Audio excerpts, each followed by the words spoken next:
Alright, today is the day that we are going to finish this starter, so let's get it done. First order of business is going to get the coolant bridge back together, get that all fastened up, and then we're going to clean the mating surface, install the gaskets, put on the lower intake manifold, get that all torqued up, reattach whatever was undone there. So I'm going to go ahead and use just a die grinder with one of these sanding discs. On aluminum, I'm going to tell you right now, this is too aggressive, okay? Like, this is not really the appropriate way to do this. They have these plastic yellow discs that are really used for aluminum. That is a better way to go. If you're gentle enough with this, it can work. I'm just going to very lightly go over it and just get this off.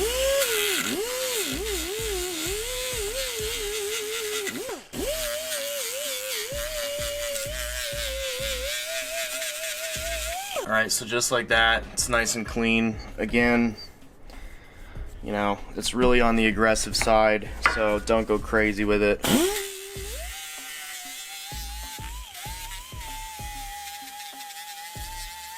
We are left with a little bit of pitting, okay? Not really much we can do about it, other than replace the part, and I ain't gonna do that.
Tucked way back in there. I think I'm gonna have to just use this little scrubby pad.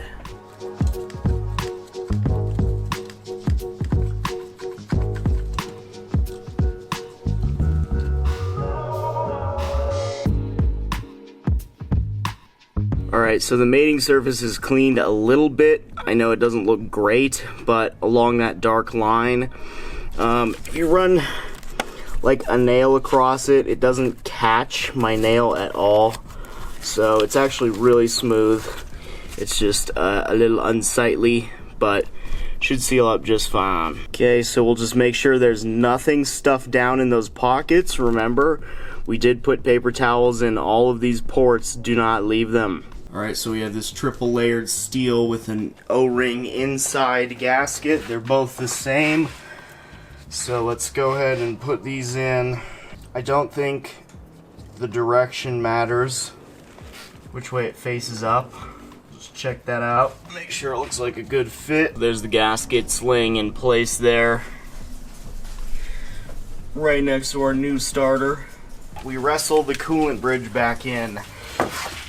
Hopefully this isn't super terrible to do. This is probably one of the biggest pain in the butts of this whole job.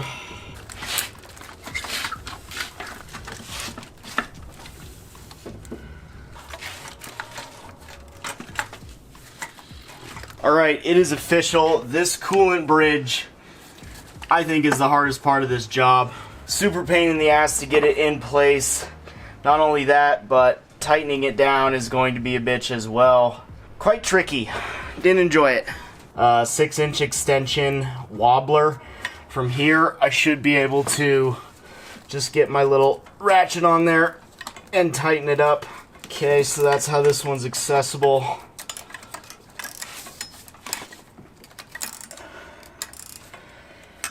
Just get that snug for now.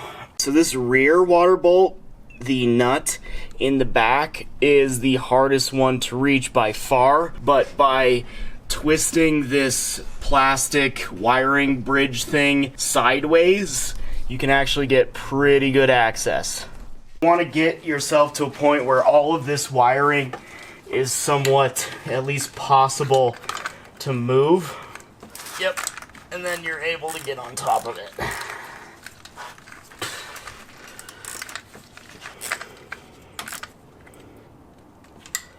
So I am going by feel, I'm not gonna lie. You probably should be torquing pretty much everything that a gasket goes in between. You know, in reality, you're just not always gonna have that luxury. The torque spec is about 13 foot-pounds. I have a pretty good idea of what that feels like.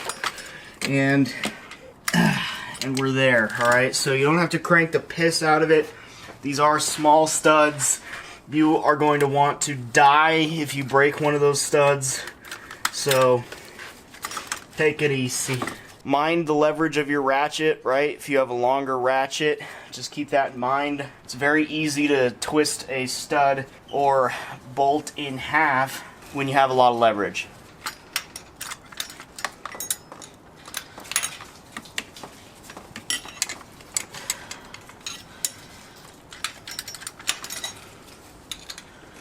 The other thing that we can't forget is the heater core hose. Let's go ahead and do that now. Pretty good time to do so. Always want to be gentle. Well, heater cores and heater bypass valves, because often they are a pain in the ass to replace. I did remove a hose, so that'll need to come back on. I think it goes a little like that. It's actually probably exactly where it is, because that nut probably holds it right there.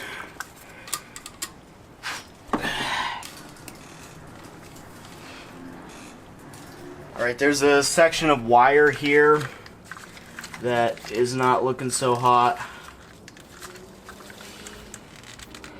We're gonna throw some electrical tape around it. It's gonna be a little difficult. It's very dirty. I don't know how well this tape is gonna stick to it.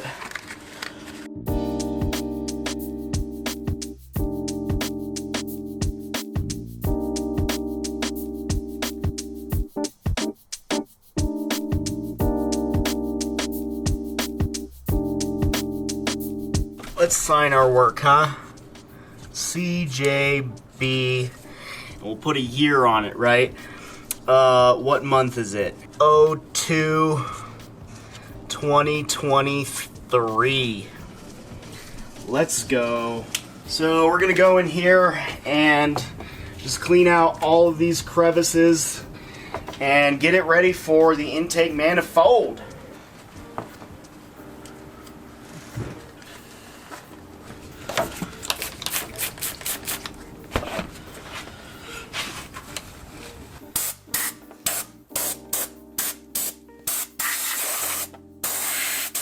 Alright, so one thing that I'm going to do is I'm going to take a magnet and I'm just going to hang out in here and basically just try and collect as much stuff as it can that might be metallic. Maybe this is a stupid idea. I'm kind of feeling stupid, but there it is. We're going to pull these paper towels out of the ports. Before I do that, I would really suggest like cleaning out any large chunks that you can. Some of these valves might be open. Really not advisable to let all that junk in. But hopefully when you pull it out, you position the towel in a way that pulls out junk with it. To try and suck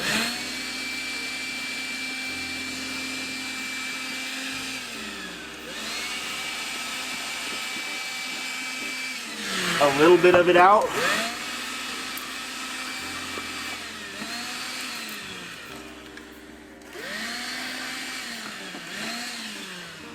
I'm sure that's going to have limited luck.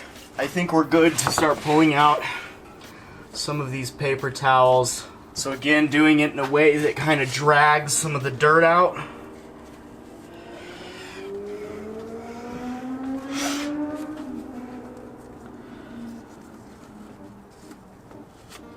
someone's having fun on a motorcycle. Okay, same thing for this side. Don't like that one.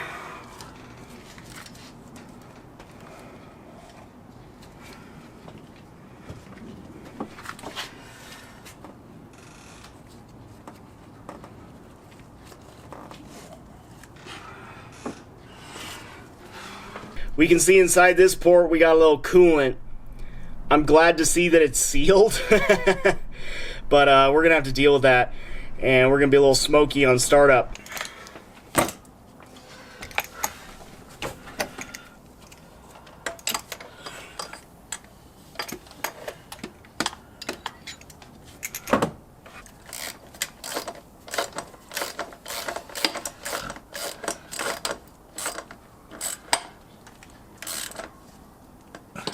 Generally, it's good to go from the bolts on the inside out. So I started with these two and worked my way out in a sequence. So, bop, bop, bop, bop, whatever. It would be good to look up a tightening sequence. However, when in doubt, just start from the middle and go out. If you tighten the outer edges down first, that can be an issue. So I'm going to go ahead and finalize the torque. 13 foot-pounds.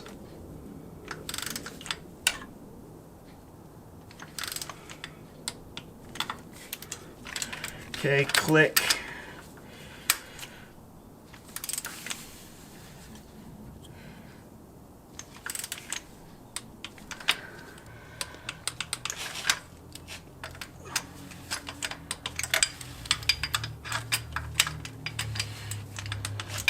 I'm gonna go around and start plugging all these injectors in and getting all of this wiring harness stuff looking right. Quite a lot going on down here, I must admit. We're gonna get this fuel line on as well. So I'll go ahead and pull that out. Make sure our routing is all good here. Use my handy dandy 22 to tighten that bad boy down. Fuel line's all tidied up. We're looking pretty good on this side. I believe this goes underneath here. 2 more bolts, and that seems about right. Nice, okay. So we'll get all these plugged in.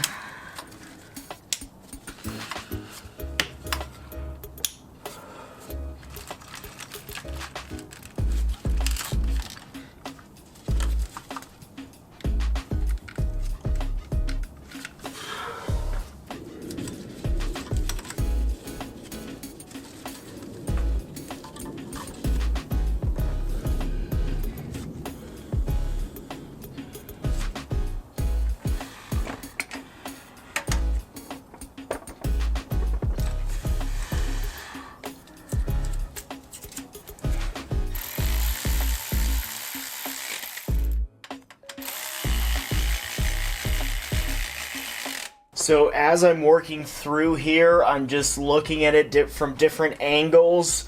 I'm looking at a lot of the stuff that's still unplugged to get an idea of what we still have left to do. Just looking over everything to make sure everything is overlapping properly before the next step, and make sure we're not all twisted and turned around. If I find a loose hose somewhere, I want to make sure it's visible to me so I don't miss it, and we're just slowly going through everything. I'm also going to consult the manual to double check. Maybe it'll remind me that I need to do something. I think we're ready to go, honestly. All right, here we go.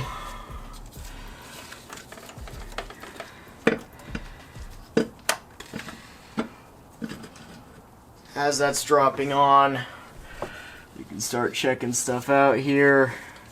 Honestly, we're gonna want to go.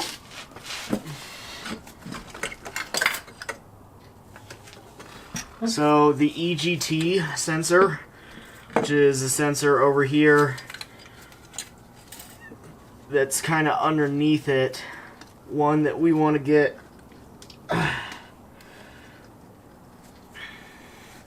pretty soon. Great, the plug is broken.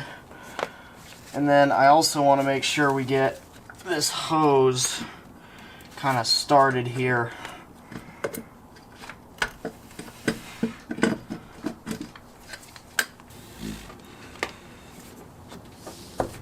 Alright, we could have a potential problem with our EGR pipe. It's sitting very far away from the air chamber. It does have a little bit of flex. I did bend it a little bit to get it out of the way, like bend it. Hopefully it's all good, but let's see if we can tighten it up before we go any further.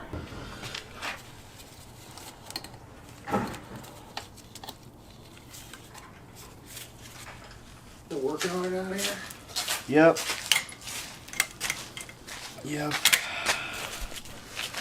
Almost done. Yeah, looks pretty close now, huh? Yeah.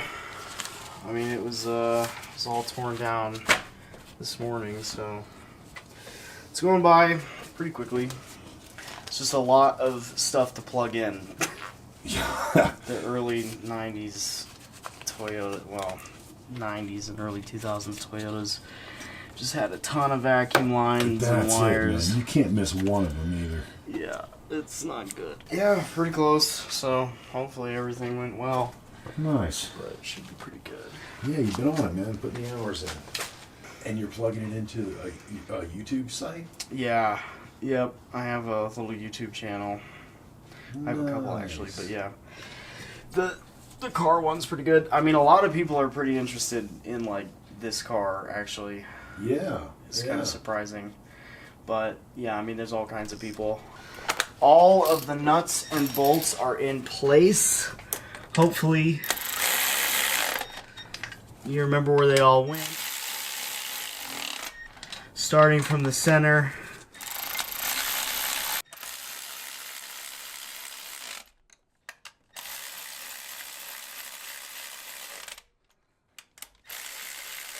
Alright, with all of those torqued, that leaves pretty much just plugging some stuff in. We have the throttle body, but mainly just plugging stuff in and just making sure we're all good.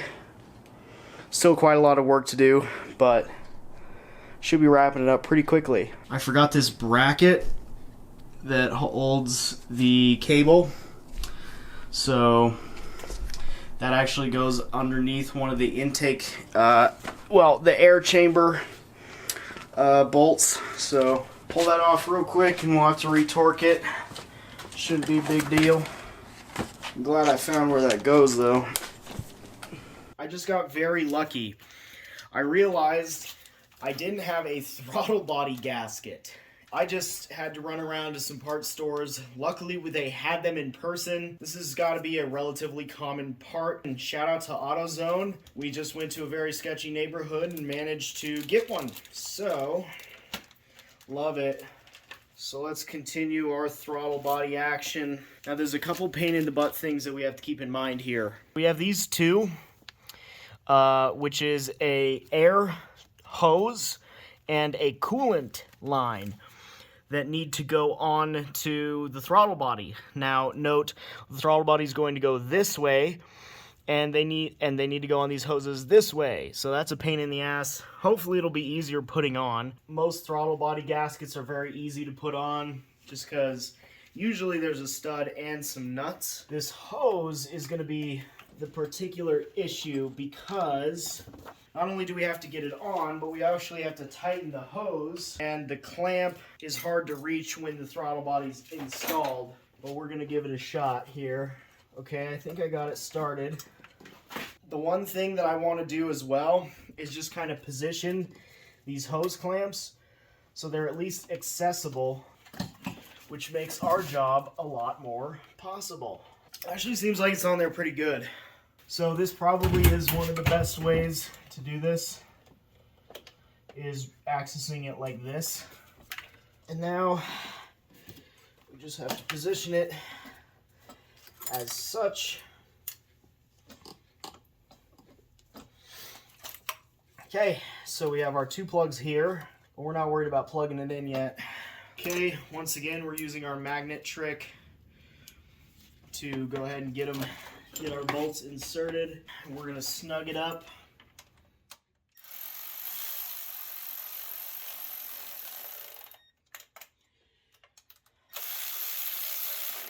Still maintaining our sequence where we're doing opposite ends. And then just like all of the intake bolts, we're doing 13 foot-pounds. Click, click. Click, click. Click, click. Click, click. Oh, I was like, where the hell does this cable go? Okay, so we also have a plug here. That's one plug. I think that, and then these two throttle position plugs are it.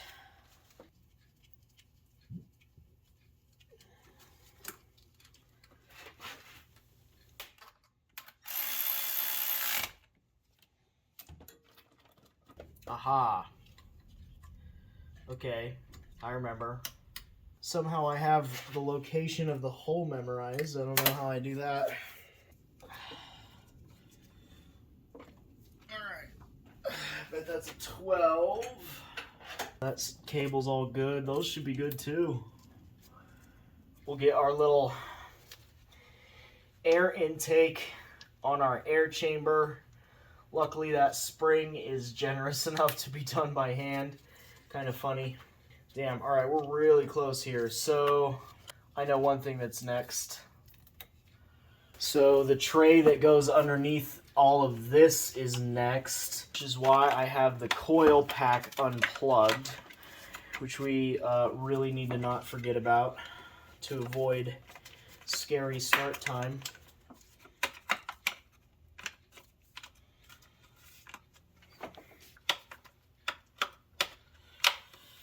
Little wire organization. I guess there's only one thing that threads that on. Nice. So before I put on like the final trim pieces and the last couple of touches, I like to just, you know, look it over, feel it, make sure everything appears to be tight. If you can, put your hands on it. Uh-oh, here we found something that needs to get plugged in. So go over every little area, every nook and cranny. Try and remember every single thing that you unplugged or that you touched. Make sure it's all down and you remember tightening it. Make sure all the hose clamps are on, seated. I'm gonna go ahead and tighten up 2 bolts here. These little captured 10mm screws that are everywhere.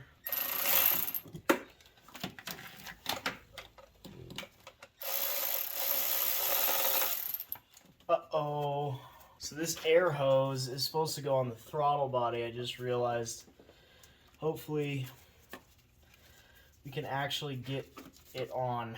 Let's see if some hose pliers can help us wrestle it into place here. The answer is yes.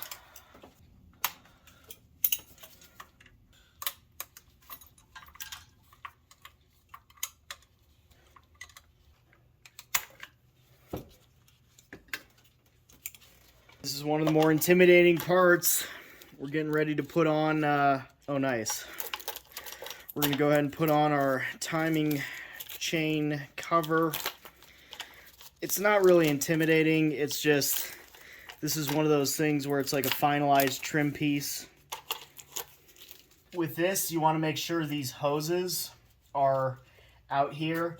It does have an easy, quick disconnect to make your life easier, which is very nice of Toyota to do. What the hell? I really wish that fit better.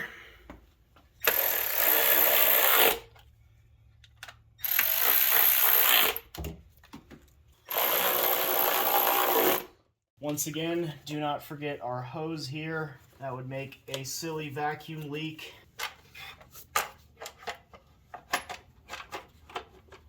Okay, that one fits way better.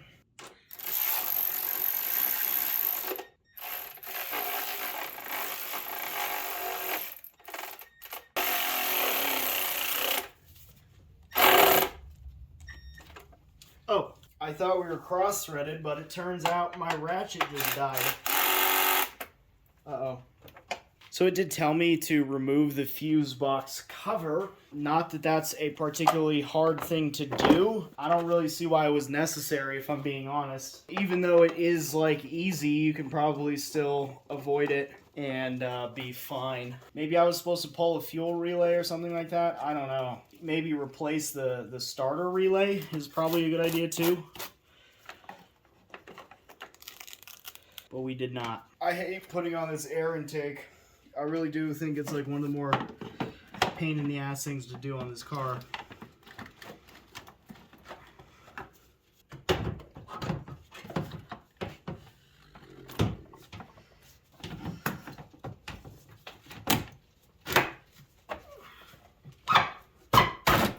Alright, that's the cheat code way to do it. Just rip the hose. Oh yeah. So I usually leave the brackets off and I leave this whole ducting off until I know it's going to start and run, which it is. We're just going to leave it for convenience sake for now. I'm going to come back through here and make sure everything's like all secure and I don't know. Clean it up, figure out what I want to do with all the trim. It does irritate me like how much trim there is on this car. It is there to like make it quiet and comfortable, so...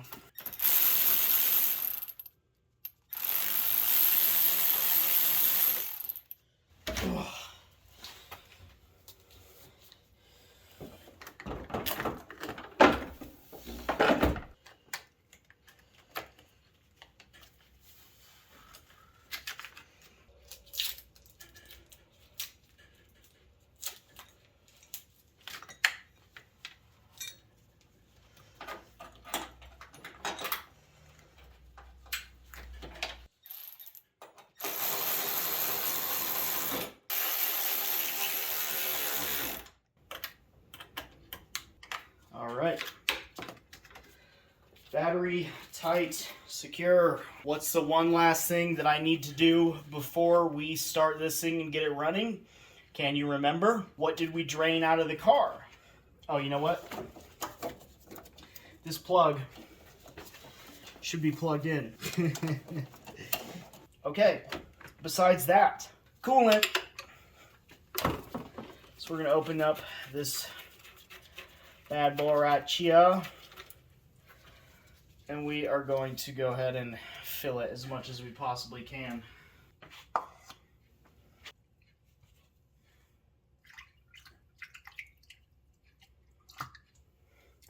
Pro tip, hold the jug sideways, it's a lot easier. What is the deal? Oh. Radiator cap is on. Make sure radiator cap is off when you're filling.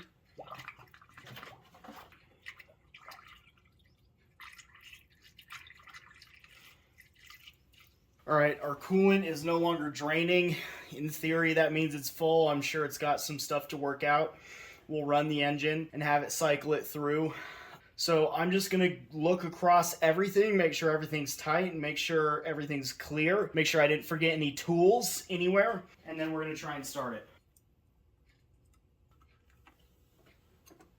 Alright, we're going to get ready. There's a fire extinguisher. Anytime you work with fuel, it's just not a bad idea to have a fire extinguisher ready on hand. You know, just in case. But we're not going to run into any issues.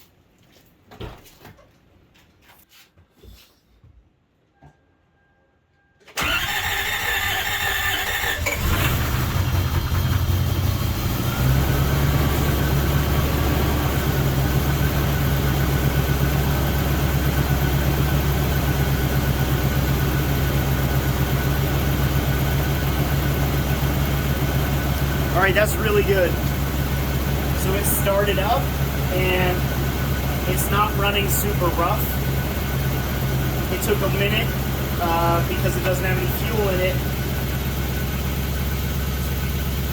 That's a really good sign. So it might need to readjust the idle and kind of relearn itself a little bit, just because we changed. I mean, we kind of took it all apart, so it's a little bit different. It shouldn't be that sensitive. but it might need to readjust, like its idle and that kind of thing, some of the air related stuff.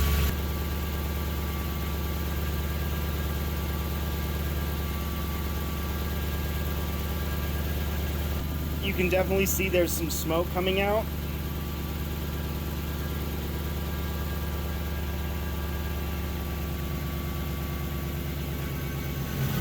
Belts are a little squeaky, but there's all kinds of dirt that got loose and is probably going to burn off. I also need to, I'm going to take it to the car wash and like spray it down.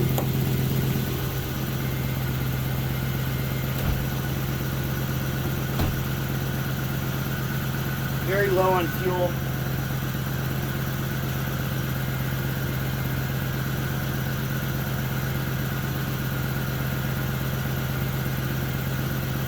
A lot of what's burning off is going to be the penetrating oil that I use to loosen up the exhaust hardware. Alright, so towards the end when I was running the car after I repaired it, I actually sprung a fuel leak from the fuel pressure dampener, I believe it was. I simply unscrewed it and then retightened it and sort of repositioned the washer there, but that was a little sketchy, so I did end up leaking a little bit of fuel, but I was able to fix it and it's been fine since. It's been over a year since I've done this starter motor. This was actually a really stressful event for me for whatever reason. I was working as well as going to school at the time, and my car seemed like it was just having a ton of issues. I didn't really make any videos on it, but my timing belt actually had to be redone before I did the starter motor. The reason being is actually my water pump gasket, I believe, failed and I started leaking coolant. So it was approaching like the end of the semester and everything on my car felt like it was going wrong. And I had to redo my water pump and timing belt, which is also a really big job. So within the matter of a couple of months, I had to do both the timing belt and the starter motor, which really sucked because, I mean, those are really pretty much the biggest jobs that you can do on this car. Pretty close. I'm actually probably going to make a full video talking about the failure of the water pump. However, I do believe that was a parts failure. There are parts on this water pump gasket where you can see it looks warped and it just, some parts of the gasket are coming up. It could be an error on my end, maybe I didn't torque it properly or something, I'm not sure, but I did have an issue with that and I wanted to be transparent about that because I did make a video about that. But either way, it felt like my car was down for a really long time. I had to borrow my dad's car, and you know, every car guy misses their car when it's down, so I was just very frustrated. I don't think too much of that actually came through in the video, but I was very, very angry. I raged a lot. I left some of that in just to keep it real. I am super blessed to even have the opportunity to have this garage and be able to borrow my parents' garage while I work on this, because this did happen during winter time, so it was very cold and snowy as well, which also added to the frustration. Working on cars when it's really, really cold, like below freezing, also sucks. I want to finish off by saying, you know, there's a lot of guys who kind of brag about being able to do this job very quickly. I've seen a few people who say like, oh, that job only takes a couple of hours, and I just want to assure you, like, don't let those people's opinions bother you. I think that's totally unrealistic. People lie about how quickly they're able to do jobs all the time. I don't know, this is something you want to take your time on and make sure you do important things while you're in there, but also do everything right and just, you know, use it as an opportunity to do some while you're in there type of work. So I tried my best to capture everything, but again, I was trying to get my daily driver back. I hope I did a good job covering everything, but I did try and get it done pretty quickly, and I may have not been able to give as detailed instructions for every section. Really, if you're gonna attempt a job like this, you need to have some kind of competence and confidence within yourself of being able to work on a car a little bit. And, you know, this is not the kind of job that you can really get your hand held through. Honestly, if you're going to attempt something like this, I'm going to assume you have at least a little bit of mechanical knowledge, or at least I hope so, because this is a big job. The biggest challenge for me during this job was definitely towards the rear of the engine block. You have that big section of like wire conduit that's just kind of in the way of everything. It's in the way of the EGR pipe. the water bridge bolts, as well as the starter itself. So working in that area was definitely the most challenging part, the EGR pipe and all that. I don't know if I've talked about this, but using OE parts is probably a good idea for almost all of this.